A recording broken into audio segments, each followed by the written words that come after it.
Good afternoon, and welcome to the Columbus Metropolitan Club.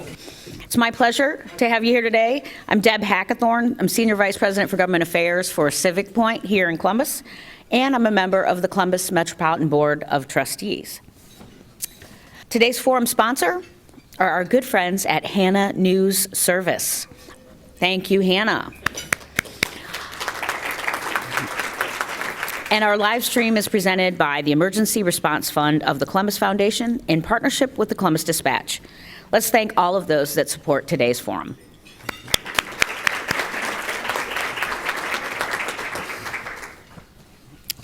On to the show. With the results of the latest census in hand, lawmakers across the country are now redrawing the lines of 429 U.S. House districts and over 7,000 state legislative districts.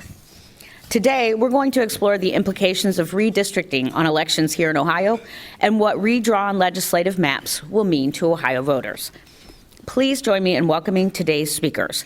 On my far left, Terry Casey, Republican consultant and former Ohio elections official. Sam Gresham, owner and principal of Samuel Gresham International and chairman of Common Cause Ohio. Kyle Kondik, author of The Long Red Thread, How Democratic Dominance Gave Way to Republican Advantage in U.S. House Elections, and managing editor of Sabato's Crystal Ball. And yes, the books are in the back of the room. And finally, Jen Miller, executive director of the League of Women Voters of Ohio. Our host to lead today's conversation will be Jessie Balmert, reporter with USA Today Network Ohio Bureau, who's been writing about this topic, as we've noted, every day or multiple times a day. So with that, I turn it over to Jessie.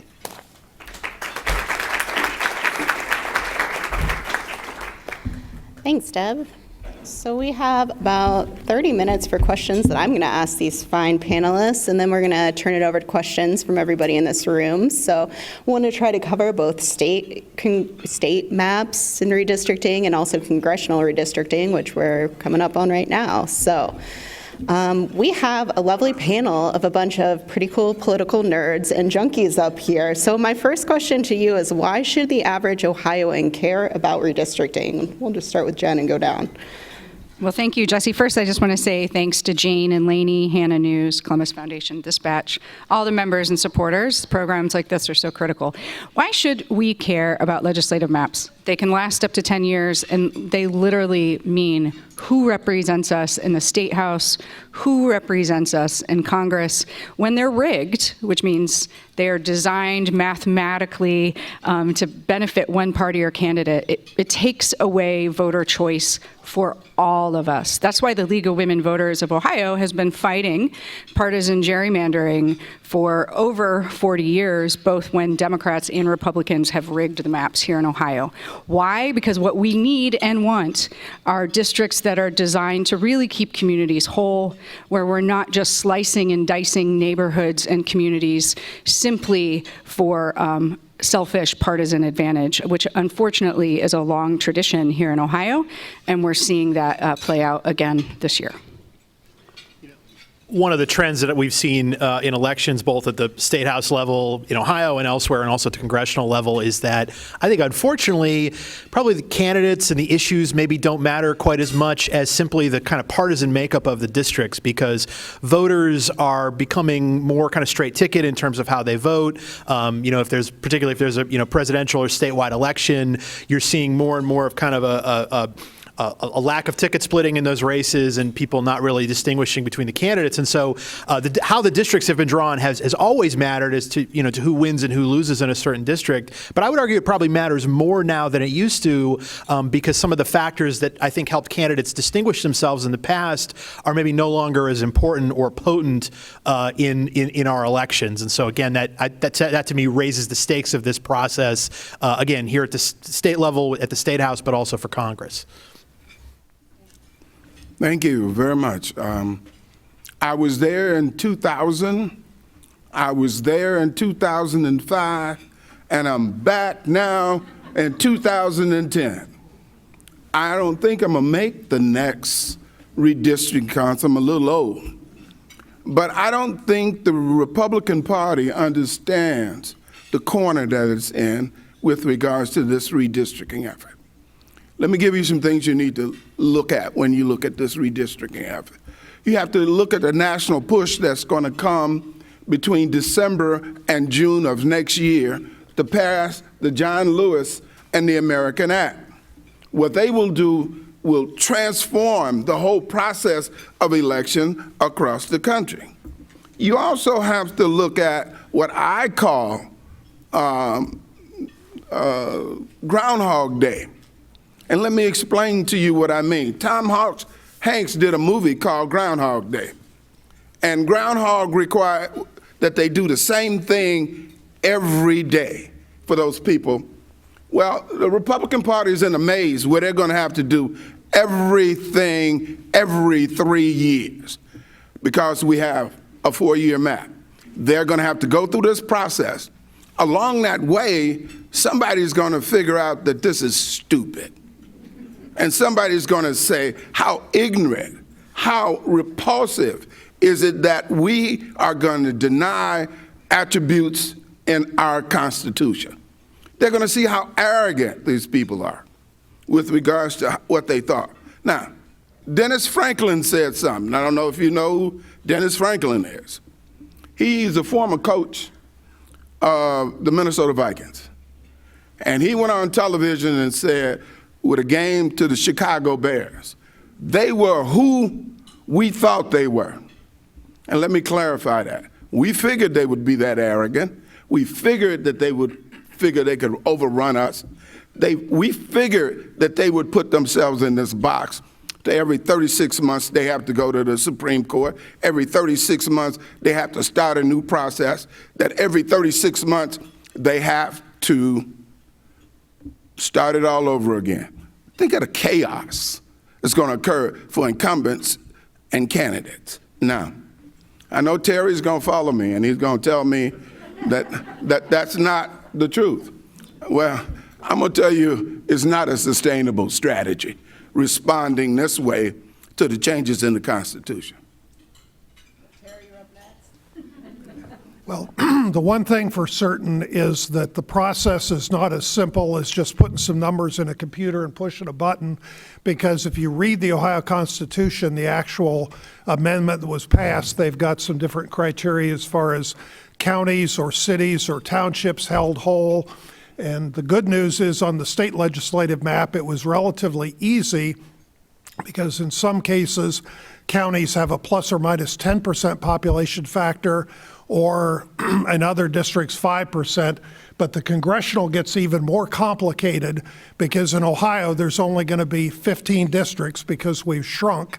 Not too far back in 1990 we had 21 districts for the whole state, so we're down to 15, and each district's got to be 786,630 people.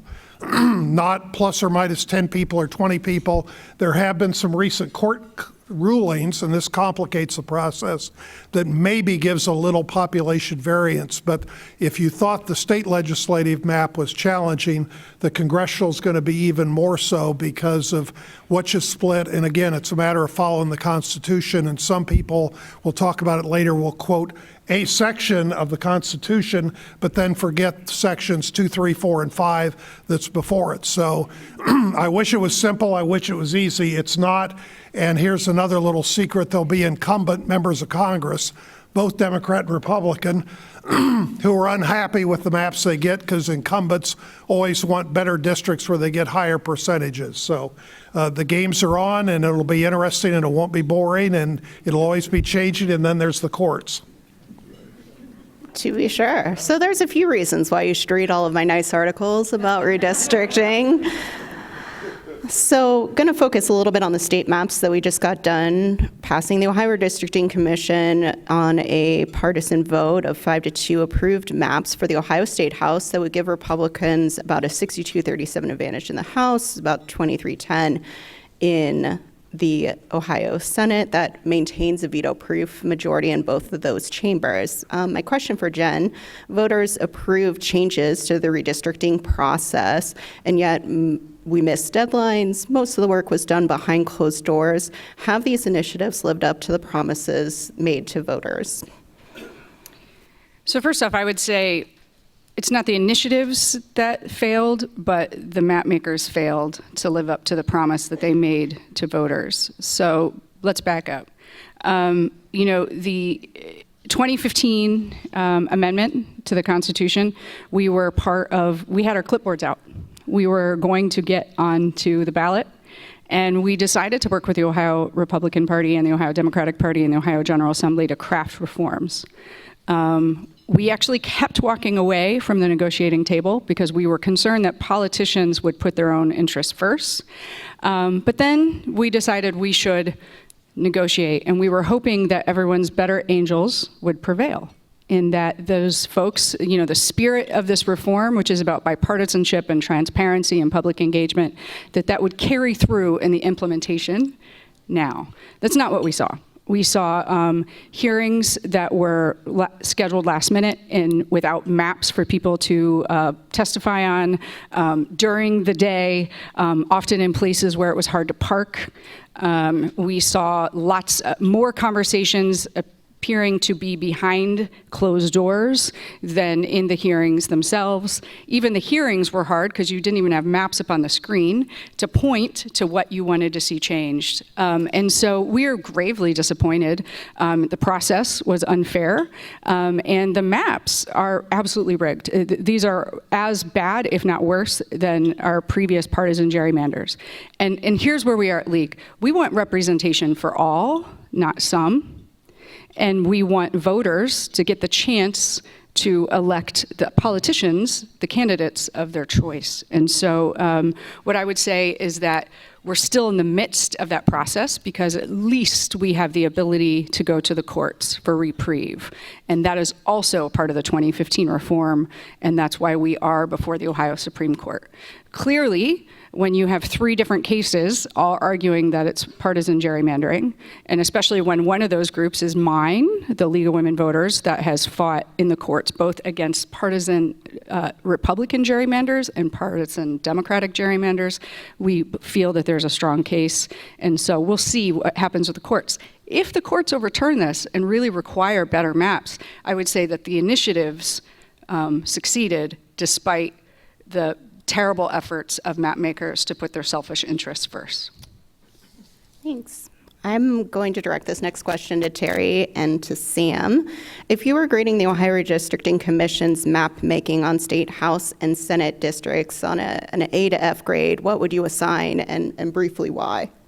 I'm going to take a politician's prerogative and punt and say incomplete, because until we get an idea of how the Supreme Court, which is also somewhat divided politically, but also people forget Maureen O'Connor voted against the last plan 10 years ago, so she's not always going to be a rubber stamp vote. So it's incomplete because it won't be till December that they have the oral arguments before the Ohio Supreme Court, and obviously we've delayed, rightly or wrongly, the congressional map making, in part because with 3 lawsuits pending on the state legislative districts, you don't want to get too far out front and doing the congressional until you got a better idea which way does the court lean.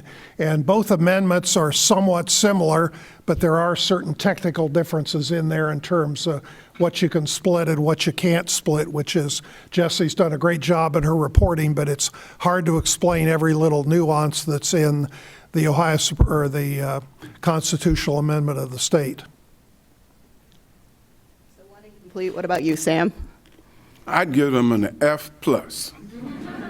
Not an F minus, right? They tried. You know, I may make fun of this, but it's not really funny. It is like disenfranchising people in a very painful way. It hurts when you find out that your vote does not count. It hurts when you find out that you waiting as a part of your growth process to exercise your franchise, that it has been manipulated. It's not funny. It hurts. It disenfranchises people who have a right to do that. Now, I'm going to go to some technical points because Terry likes that. There are parts of the 15th Amendment, the VAR, which is the Voting Rights Act, that strongly indicate you cannot discriminate against people of color, minority groups. What they have produced in these two maps is a scandal in what they've done. Now, they did this before, and we knew they were going to do it. If you understood the snake on the lake, Cleveland to Toledo, the 15th House District, Upper Arlington to Athens, what do they have in common with each other? So we anticipated they were going to do this. Now, Jen didn't say this. Our additional ammunition that we have is, for the last 5 years, we've been holding contests to put maps together that are balanced and fair. What is that television station called? Balanced and Fair? We've been holding these contests for more than 5 years under the name of the League of Women Voters. We know how to do it. Finally, the group I'm associated with provided a map and a book on what the map could look like for the General Assembly. We are also preparing a map and a book to give to the Apportionment Board. Now, if you understand, this is additional evidence that can be used in a court trial to say that it can be done. Thank you. Next question I'm going to direct to Kyle. There's a provision in the ballot initiatives for both the state house districts and the congressional districts that maintains if you can't reach a compromise, you have a 4-year map instead of a 10-year map. Is a 4-year map a penalty or an advantage for map makers? So I think it's actually an advantage, because what happens with these districts is that, you give a census every 10 years, and, the map makers, whatever their goals are, if they're gerrymandering for Democrats or Republicans or whatever, they're going to, look at the state of things now, and they're going to try to design a map that sort of maximizes their number of seats over the course of a decade. And while American voting behavior is in some ways more predictable than it used to be, there's still a churn in the electorate. Every election, things change. Different places trend certain ways. We've seen that in Ohio in ways that have been overall beneficial to Republicans, but there are certain places that have become more Democratic, like Franklin County is a good example. It's gone from being, blue county 10, 15 years ago to super blue county now. Delaware County, north of Columbus, that used to be a blood red Republican county. Now it's a much less red Republican county. Likewise, Eastern Ohio, places like Greater Youngstown and Warren along the Ohio River used to be Democratic or kind of purple areas, now have become really Republican. So if those things change over the course of 10 years. So for instance, Tim Ryan's district, Democrat running for Senate, who represents a district that snakes from Akron to Youngstown, that district was drawn to be a safe Democratic vote sink, basically. The Republicans packed as many Democrats as they could find into that district to safely elect Tim Ryan. Well, because of the changes we saw over the course of the decade in that part of the state, Joe Biden only won that district by a few points in the last election when Barack Obama had won it by almost 30. Likewise, we had a really close special election in Ohio's 12th congressional district, which covers Delaware County and some of the northern Columbus suburbs and some rural areas. So these things change over the course of time. However, if you have the opportunity to go back and draw a new map every 4 years instead of every 10, you could actually better account for some of these changes. And so in some ways, if we fall into this pattern in Ohio where instead of drawing a map every 10 years, we draw one every 4, and the Republicans continue to have the advantages they do in the process, that could actually help them, make better maps for themselves on a more regular basis. One just overall kind of national point about this is that this is at the congressional level. There's no federal prohibition that says, hey, congressional maps can only be drawn once every 10 years. Now, some states have laws that that prevent that from happening in their own states, but others don't. A famous example was in, you all may remember this, you followed politics for a long time, Texas Republicans finally took control of that state into the 2002 elections, and they drew a new Republican gerrymander in 2003 to replace an old map that was functionally an old Democratic gerrymander that had been imposed by the courts. And Texas was allowed to do that because there was no provision in Texas that prevented that from happening. But so you could see this multiple maps in different states over the course of different years. I mean, I think back in the late 1800s, Ohio had like 6 congressional maps over the course of 15 years or something. I mean, it's happened in the past. It's just that it hasn't happened as regularly as often. But the way the Ohio system is now set up is that it might actually incentivize creating more maps on a more frequent basis. And that might actually be good for the party in power.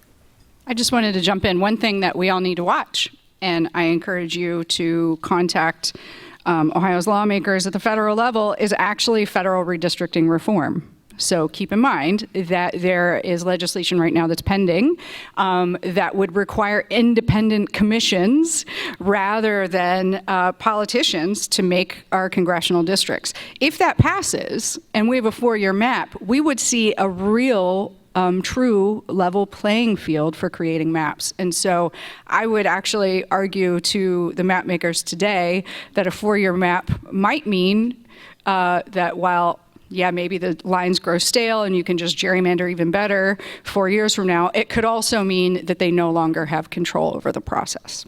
Sounds good. Checking my time here, I want to move on to congressional maps so we have time to discuss that. Obviously, the state house maps are before the Ohio Supreme Court. There are 3 different lawsuits, and I think we're going to be all watching very carefully to see what they decide on those. As far as the congressional maps, the Ohio Redistricting Commission, Speaker Cupp said yesterday that they are not going to pass a map. That kicks the process back to Ohio lawmakers. And to get a 10-year map, they need to get 60% of all members in both chambers, and then 33% of the minority party, which is the Democrats, to sign on to a map. If not, they can pass a 4-year map with a simple majority, which Republicans certainly enjoy in Ohio, and they must provide an explanation as to why this doesn't favor or disfavor other parties. So, as our panelists have pointed out, Ohio is going to lose a congressional district. I will pitch this to Kyle, but other people can answer. Is it possible under Ohio's new rules for the GOP to pick up a seat, make a 13-2 map, and then secondarily, which incumbents could be drawn together? It is possible. Now, the way that the rules for the congressional line drawing process is that a large number of counties, I think it's like the 67 or 68 smallest counties, can't be split, and the most a county can be split is 2 times. But there are lots of people on so-called election Twitter who draw maps in Dave's Redistricting app, which is this easy-to-use software in which you could draw your own congressional maps. And it's pretty easy to draw a map that technically abides by the rules, but produces effectively a 13-2 Republican advantage, which is a single Democratic seat in Cleveland and a single Democratic seat here in Columbus. I mentioned Tim Ryan's district. Of course, Tim Ryan is running for Senate right now.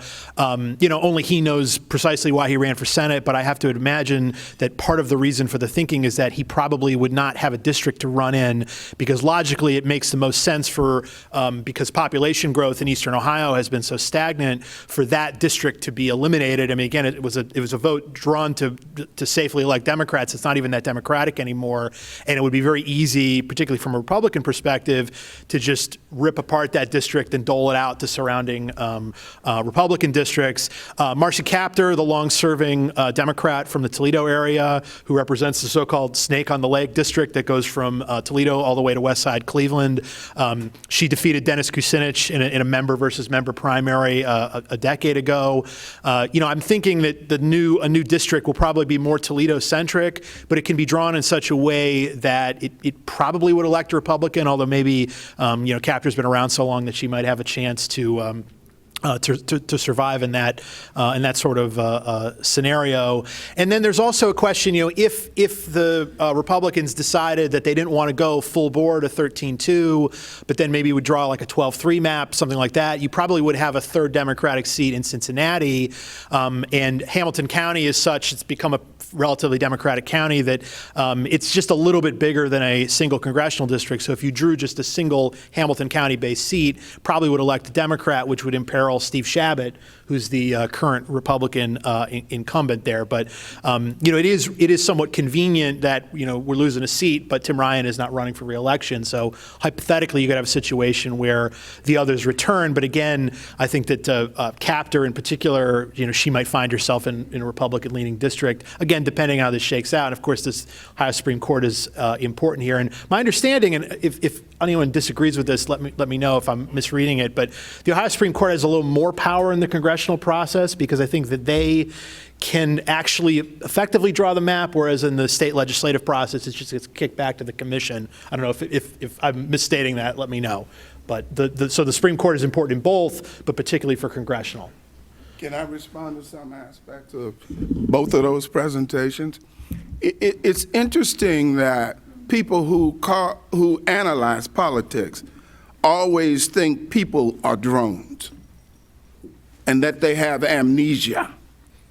70% of the people in Ohio voted twice to redraw the process of the district. 70%. That includes Republicans. All right? All right. The other part of that is we are in a transformational period in the history of this country. Most people may not recognize it right away, but the election of a black woman as vice president, how Biden won the election in Georgia, are all significant indicators that things are changing. That's why I call it a transformational year. The Democratic Party cannot allow the Republicans to pass those voter oppression laws. It will devastate the Democratic Party. There will be no party of Democrats in the Ohio or anywhere else in the country if they let those laws pass. The future of their party is baked into the John Lewis and the Freedom Act of America.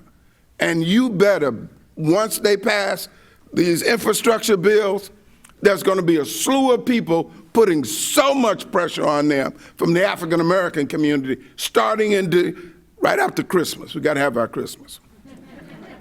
And they also realize that if they let this pass, their party is doomed. That's why I have so much comfort and faith. Now, the final thing I'll throw is my evidence. I can't wait to see Donald Trump on the 2024 candidacy for president. I just can't wait. There must be a lot of dumb people. 700,000 people killed. I can go on with the litany of stuff. Americans are not that dumb, and they're not that forgetful.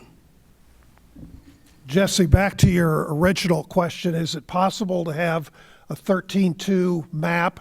And the answer is, in a way, anything is possible, but the probability is very low because people understand that certain of these indexes that are quoted are indexes and they vary from election to election. And I'll give you an example.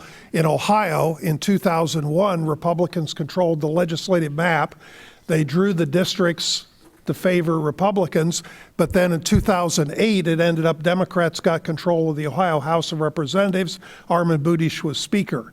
So certain of these indexes will indicate things, but the indexes are not perfect. In some cases, they aren't even that close in terms of what they come up with. So the part of the lesson is if you get greedy and try and do too much, maybe it works out for you in 2022, but then in 2024 with a different tide going on nationally, politically, it might suddenly you find out you made some big mistakes if you get too greedy. Jen, could you maybe clarify what the Ohio Supreme Court can do on congressional districts that they can't do on state maps? You know what, am I on? Yeah, I'm still on. I actually don't want to. because I would like to talk to my lawyers first. So sometimes people think I am one on TV, but I'm not. So but what I would say is this: a 13-2 map would be a partisan gerrymander, and that would end up in the Ohio Supreme Court. I'm quite sure. I cannot respond either to my lawyers because I'm a plaintiff in one of the suits, so I can't respond to that question. But boy, look at my face. One other thing, and again, to sort of place Ohio in a national context, is that, I think gerrymandering reform or redistricting reform is sort of an idea whose time has come, in that you do see that when these ballot issues do get to voters, that they often approve them, and often approve them by a lot. Now, sometimes the process that gets approved as a way to try to reform the way the lines are drawn maybe doesn't work the way that's hoped, or that the reformers hope, and that we may be seeing that in Ohio. But again, the Ohio Supreme Court is going to rule on that. In Virginia, I work for the University of Virginia. Voters approved a new commission system there, and the commission basically has failed. It was a mix of legislators and regular citizens, and it was split between the parties, and they just really couldn't get much progress done on anything, be it the state legislative maps or the congressional maps. And so even though there is progress toward maybe making this process a little bit less political, even trying to do these reforms can be very difficult, as I think we're seeing in Ohio, and we've seen in other places. But I do think there's an appetite for that amongst voters, because if you look at polling and whatnot, generally speaking, people really of both parties, maybe Democrats more than Republicans, but there is a lot of support, sort of generically speaking, for trying to hem in and put some limits on partisan gerrymandering. It's just a question of how you do it. And it's going to take some time, I think, to figure out exactly what sort of system works the best. Terry, I'm going to appeal to you as a Republican member here. In 2011, John Boehner loomed large over this process. Even his staffers were recommending specific changes for Jane Timken, who's now a U.S. Senate candidate. How involved have members of Congress been this time around? Who are kind of the power players that we need to be watching for in Ohio congressional redistricting? Well, members of Congress are not shy, particularly this time of year. They find reasons to drop by in Columbus and call people they know. And obviously, some of the members of Congress are former legislators, which mean they know people. But members of Congress, both Democrats and Republicans, and then people who have aspirations. People forget in 2011, when Franklin County, and I happen to live in Clintonville, amazingly on the map, right across the street from where Mary Jo Kilroy lived, they drew a little finger that picked up Dave Leland's house, just literally on our front porch. Mary Jo Kilroy could see the 3rd District, but it was a little finger because Dave Leland, who's very well connected and very smart, wanted to be in the 3rd District. And then other people wanted things. So members of Congress, people who want to be members of Congress, they express opinions, but that's part of the reason why I said earlier there'll be both Democrats and Republicans unhappy that they don't have a good enough district, or unhappy that they've got to represent that area because maybe the people there don't like them as much. So we don't have a Speaker of the U.S. House who would have as much influence as John Boehner did at that time.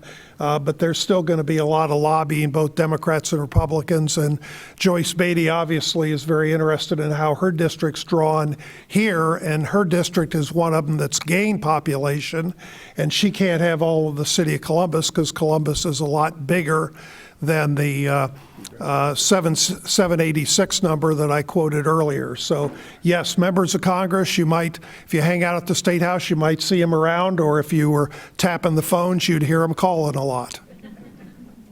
So I'm going to ask one final question from my list, but if you would like to ask questions either on the live stream or in person, you can make your way to the microphone now. As a former Cincinnati Enquirer exclusive reporter, I'm going to ask a parochial question, but I think it is a good place of the state to be watching for these maps. Under the new rules, Cincinnati must be kept whole. Is it still possible to draw 2 GOP congressional districts in Hamilton County? Would that violate voter-approved changes? Either Kyle or Jen, maybe? My understanding is that you could, because you could sort of link Cincinnati and send the kind of as the district is sort of drawn now. You could link Cincinnati with places sort of north and east of it that are much more Republican, and you could probably draw it in such a way that would be a Republican-leaning district, and then you'd give the rest of Hamilton County or you'd link the rest of Hamilton County with some of the other northern Cincinnati suburbs, go up along the Indiana border. So what exactly it would look like, I don't know, but I think it can be done. I would agree with Kyle. It can be done, but people also forget districts can be a major factor, but the kind of political year you have is also a major factor. And then there's this old-fashioned thing of candidates really do matter. And I give you the 15th district as an example, when Mary Jo Kilroy and Debbie Price had literally a photo finish, but Deborah won, then Deborah didn't run, and it was a photo finish in Stivers versus Mary Jo Kilroy. And then the following time they matched up again, and Stivers won by 13 points. So candidates and candidate years make a difference too. So as much as, again, people cite certain indexes show X or Y is not something that's a certificate of election that guarantees somebody wins or loses in a lot of the districts. Not all of them, but a lot. Down here. So first off, 10 years ago, there was something called Project Red Map, which is where the RNC actually worked in states across the country that had Republican majorities making the maps. And so there was an intense goal to cement partisan supermajorities in states across the country, not just Ohio. So this idea that maybe the RNC isn't leaning in Ohio because we don't have Boehner, I think doesn't necessarily prove true from past experience. Another thing I just wanted to point out is the emails from this between what was called Team Boehner and the map makers actually called parts of downtown and Grandview dog meat voting territory because it leaned to Democrat. So I want to just say this, maybe seems a little innocuous when it's just, some Congress folks, some congressional members just happen to get into Columbus and be really verbal. But I want to be real clear that no voter should ever be considered dog meat. And that's exactly what happened 10 years ago, which I think shows us what happens when politicians are the ones rigging these maps. And then finally, I just want to point out that in the last 10 years, we do have emails that show that the goal was a 12-4 map, 12 Republican, 4 Democrats. And in the last 10 years, that was perfect. We would call that a perfect partisan gerrymander. So maybe candidates matter a little bit, but this map has been mathematically insulated from voter preferences, as we've seen even when the state went for Obama, 12-4. When the state went for Trump, 12-4. That shows us that what the map makers wanted was a supermajority that guaranteed partisan outcomes. That hurts every voter, because when you guarantee those partisan outcomes, elected officials don't need to listen to their voters. Instead, they play to party extremes and major donors. That's what their goal was, and that's what happened. And when that happens, candidates don't matter the way they should. Let me jump in on that, too. The group that put that together is called ALEX. And if you've ever heard of ALEX, most of the legislative stuff that we're getting on voter suppression, guess where it comes from? ALEX also. Now, the maps that we had drawn for our presentation to the apportionment board had opportunity zones. And what opportunity zones mean in the parlance is there's a possibility, there's an opportunity for a person of color to win this district, or to be competitive in this district. Guess what we found? There were 2 opportunity districts in Hamilton County, 2 opportunity districts in Franklin County, and 2 opportunity districts in Cuyahoga County. Now, we drew the map based on the criteria and taking in consider voter rights laws and what the 15th Amendment said, how we should do this. And I want to remind you that racial gerrymandering is illegal. So any way you do it, we can have opportunities if we want them. I think we're going to get to the audience questions now. It's Columbus Metro Club's longstanding tradition of taking audience questions. So we're going to curate those, and I think go ahead. Thank you. I have quite a few online, and what we'll do here in the room, we'll do every other one. So if you all have questions, just get up here and I'll take turns. The first question is from Ben Anthony, who is at the Ohio History Connection.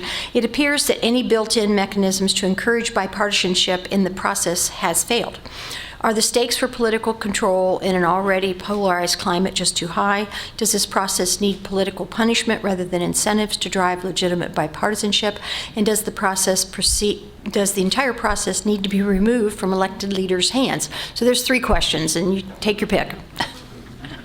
Happy to jump in. And hi, Ben. I'm also a board member of the Ohio History Connection. So good question. I'll just say this. The League of Women Voters since the 70s in Ohio has wanted an independent commission. And I think that we wanted to try to see if the better angels could prevail here and both parties could work together and politicians could actually serve voters. We're not seeing that. So let's see if the courts actually rule in the favor of the voters and we get different maps. That means the initiatives still worked. If not, then I think absolutely, and maybe either way, we might need to consider another ballot initiative. And so for those of you that have your clipboards, get ready, because we might have to get them out and get politicians out of this process. Let me say that Common Cause on the national level wanted to see the better angels too, see if it was possible. But see, what has happened, again, the Republicans have themselves in a corner. I used to run an organization where we used to test discrimination. Let me tell you what we do. We sent out a white tester, we sent out a black tester. We sent out a black tester and another white tester. We have 3 on each side. Then we accumulate the information from the behavior and what they were told. Then we formulated our case for discrimination to go to the state of Ohio and then finally to the federal courts. Guess what we did in this process? We created a process that allowed the legislators to maintain control of the process with some guardrails. And guess what they did? I told you in the beginning, we knew who they were. So now we have tons of evidence that we can now compile and go at a series of court cases to prove that we have to take this out of their hands.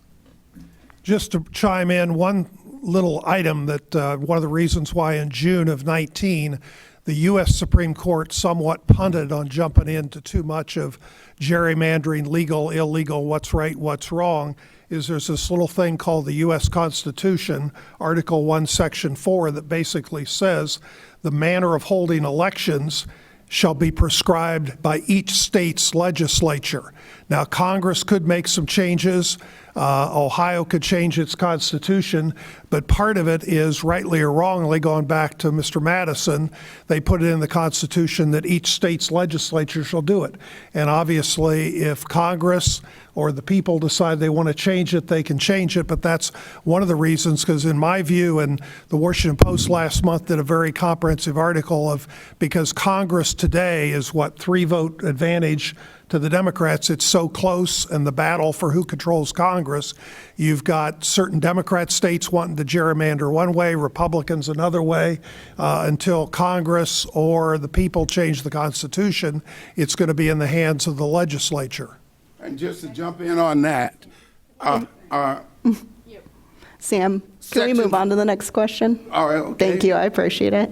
I'll take another question. Yeah, I'm sure. I have faith. Hopefully this will, you can come in on this question. Ann Gabriel, Ohio University, retired.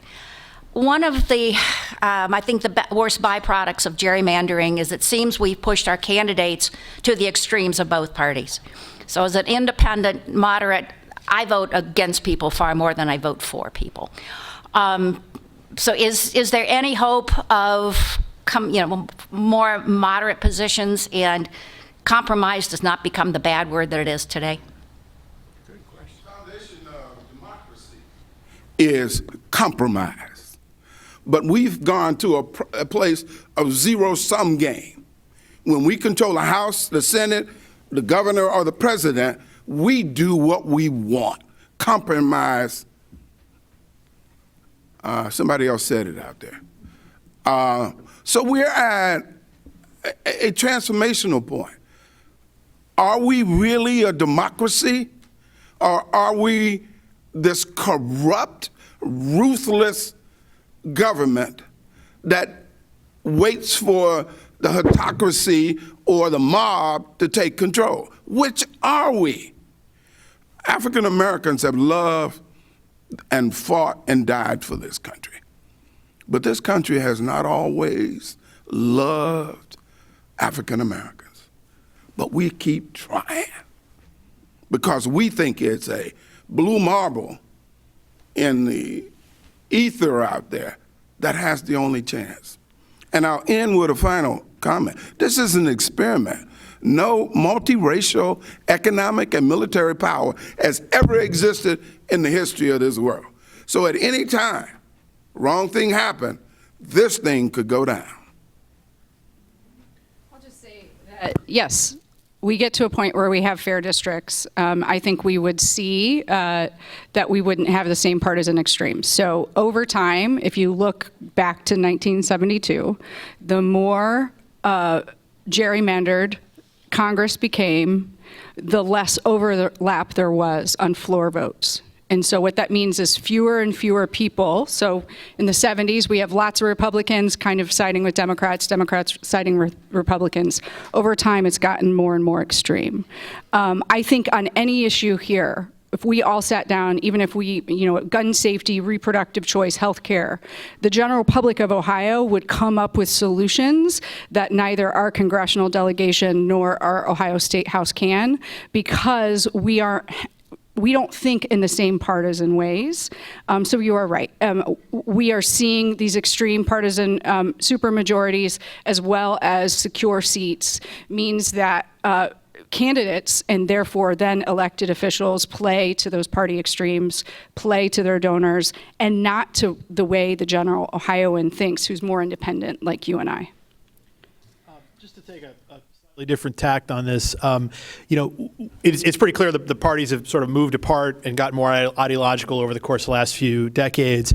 But I think gerrymandering is sometimes blamed for that, but gerrymandering doesn't exist in the Senate. You'll still see that in the Senate, and I think you see it at the presidential and gubernatorial level either. And district drawing doesn't necessarily play a role in that. So the other thing too is that even if you did have a fair districting process, and again, reasonable people can sort of come up with their own ideas as to what the best way to do that is, you would still have a lot of safe districts though, because you're not going to draw a district in downtown Cleveland or downtown Columbus or lots of rural Ohio, and it's not. I think you could aspire to have more districts that are more two-party competitive, but all of them are not going to be two-party competitive. It's just the geography of the state and and all over the country too. I mean, again, I think we could do better, and I do think that having a ton of safe seats does create some perverse incentives toward not compromising and what have you. But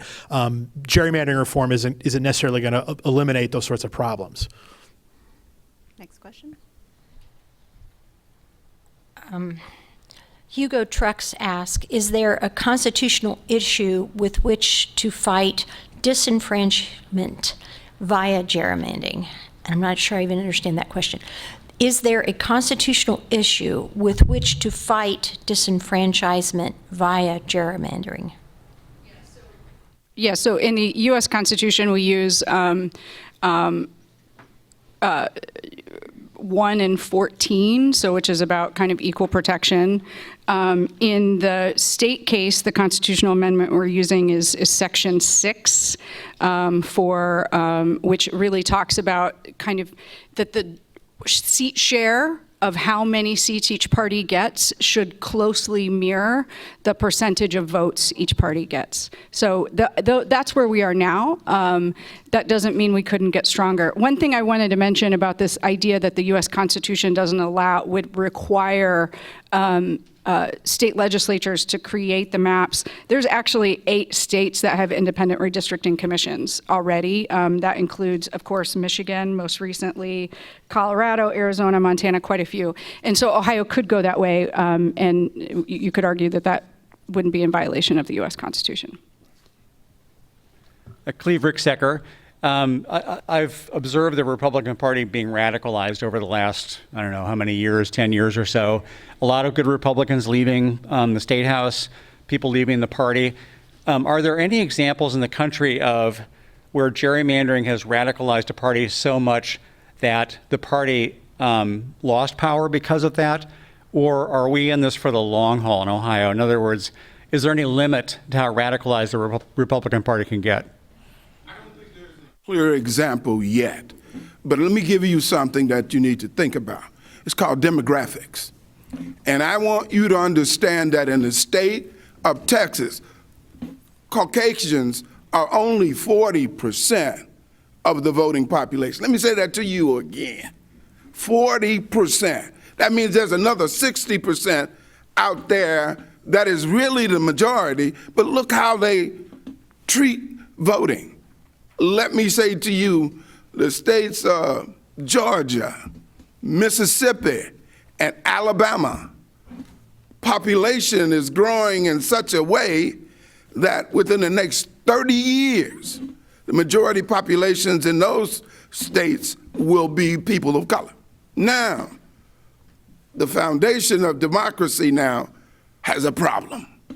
We say we want everybody to vote, but when Mississippi, Alabama, and Georgia become primarily a black state, we now have to test ourselves to say, do we really want that? And that's what this whole thing is about. People don't want to say that. They call it power and privilege. It's about race.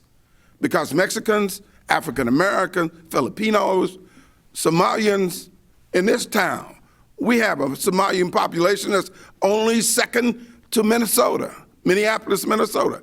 Those populations are growing. You look at the birth rate. The Pew Foundation says the majority of students in high school right now, regardless of public or private, are people of color.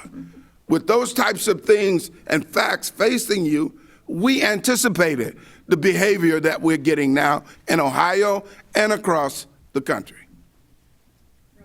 Kyle, is there any state that you can think of that, gerrymandering kind of backfired on a political party? I don't know about gerrymandering in particular, but I do think that there are some examples of states that just as the state was becoming more and more competitive, the party in power became more and more, the ones I can think of are Republican states like Arizona and Virginia, I think are 2 recent examples where the Republicans sort of ruled the roost in those states for a long time. And I don't think that the party in power kind of moderated to meet where the public was necessarily, which I think may have helped contribute to, Virginia has become, even though it might elect a Republican governor next Tuesday, certainly at the federal level, Virginia's become pretty Democratic, and of course Arizona voted for Joe Biden for president, first time in the century that it had gone for a Democrat for president. So again, that's not specifically related to gerrymandering, but there is this interesting dynamic where a party might be on the wrong side of demographics. And they don't necessarily change to meet that. They sort of double down on it. I think you could argue that Texas is that way too, although Texas is still a fundamentally Republican state, I think. I think we have time for about one more question. Great. This is from David Rowe. How much would voter turnout change if all eligible voters believed their candidate had a chance to win? Actually, look, we see this all the time, right? We have quite a few league members here. We probably are the largest volunteer-run voter registration organization in the state. And on a regular basis, we hear folks say, why should I vote? Our votes don't matter. It hurts when we hear that as people that just want every voter to show up and vote. I'll say this, bottom line, of course it matters, right? And if nothing else, things like local judicial races matter a lot for our daily lives. But it's absolutely true that what we see, the more government dysfunction we see, the more we see maps that are rigged, the more lame excuses we get as to why government dysfunction has to exist, are really makes a sour taste in folks' mouth, and they decide maybe not to vote, or maybe they vote but they stop calling their lawmakers to tell them what they think, or stop showing up to hearings. And so what I want to say to everyone here is it's frustrating. We're in a scary time for democracy, but it is our democracy. And so we're going to just, let's keep plugging away at this. Let's keep showing up, even when map makers don't seem to be listening to us, and know that the League has been fighting this for 40 plus years on behalf of Ohio voters. We're not going to stop until we get this right. So please vote. Please show up in any way that you can. I might reiterate, next Tuesday is Election Day, and last fall in Ohio, 72% of the registered voters voted, but 4 years previous, in municipal election years similar to this one, only 27%. So candidates' issues do matter in these local elections, including school board races, township trustees, cities, that kind of thing. It's on the ballot, and it might be good to study up in advance, because very few people in this coming election for Tuesday have voted early compared to what happened in the presidential. So there's going to be a lot of people walking in and saying, I didn't know that I vote for the educational resource district, but it is going to be on the ballot in Franklin County. You need to do your homework in advance and vote. I want to jump in on something too. I want you to notice, I'm 72 years old, but I've surrounded myself with 15 or 20 of the youngest people I know, who are between 35 and 21.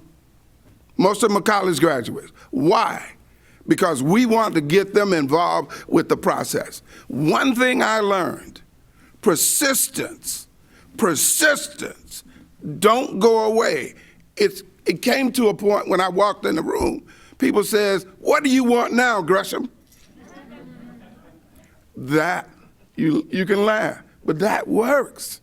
It works. And one of the reasons we got this redistricting is because the corporations were tired of paying for campaigns for and against. They got tired. So this fight is not over. The next 30 years, in my opinion, starting in 2024, will make or break this country. Now, I'll support myself by saying this. I was the guy that said if Biden put a black woman as his vice president, he would win. I was the guy that said if Biden put a black woman as his vice president, the black vote would turn out in this country in a way you've never seen it, and particularly in certain critical states like Alabama, Georgia, and Mississippi. I was wrong. I'm sorry. So I think that's a good enough place to end it. Sam was wrong.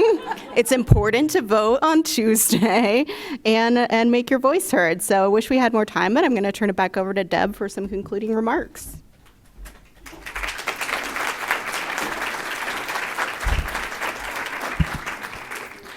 Well, thank you. I hope you found today's forum enlightening and thought-provoking, and you'll go do your homework before next Tuesday if you haven't yet voted. Please join us next Wednesday, if you can, as CMC presents America's Small Business Incubation Rate and What Ohio is Doing Right, with a panel of experts here. Thanks to our online virtual seat patrons and the Columbus Dispatch for supporting today's forum. And let me also once again thank one of today's sponsors, Hannah News Service, and apologize that I didn't thank previously the League of Women Voters of Metropolitan Columbus as a wonderful partner today and sponsor of our forum. Thank you also to the Emergency Response Fund of the Columbus Foundation for presenting our live stream in partnership with the Columbus Dispatch. And finally, our special appreciation for today's speakers, Terry Casey, Sam Gresham, Kyle Kondik, Jen Miller, and our host, Jessie Balmert. I suspect Kyle would stick around to sign some books if any of you are interested afterward. Thank you for joining us today. We can't do this without you. And please come back next week as the Columbus Metropolitan Club presents another community conversation. Thank you.